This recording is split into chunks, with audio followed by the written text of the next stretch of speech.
La possibilité d'une île.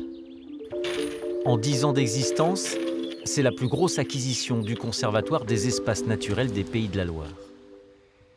Cerné par le fleuve, inondable à plus de 80% en période de grandes eaux, ces 90 hectares d'un seul tenant représentent une richesse exceptionnelle.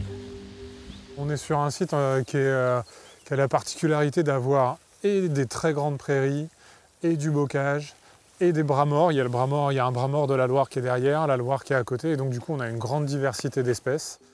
L'île Brunehaut abriterait plus de 50 espèces à enjeu patrimonial.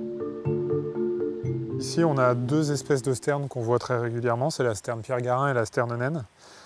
La pierre-garin c'est la plus grosse, elle a en période d'été ce capuchon noir avec le bec rouge, bien rouge, ça se voit même en vol avec la pointe noire. Et on a la sterne naine, donc, qui est du coup elle bien plus petite, avec un bec qui va être plutôt sur les jaunes orangés.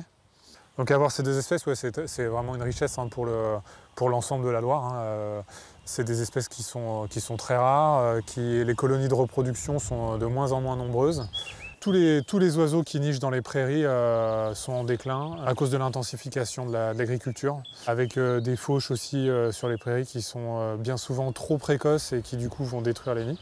Par exemple ici on avait le râle des genêts, qui est emblématique de la Loire et des basses vallées angevines par exemple, et qui a disparu du secteur et qui est un oiseau qui était un oiseau prairial et qu'on n'a plus, mais il en reste encore quelques-uns sur le site.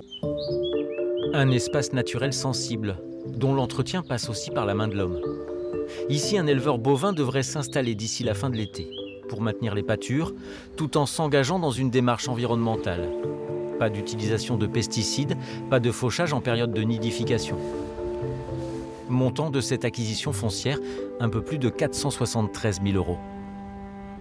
L'idée, c'est plutôt de montrer un peu que le conservatoire est en capacité de travailler avec l'ensemble des acteurs, l'ensemble des riverains.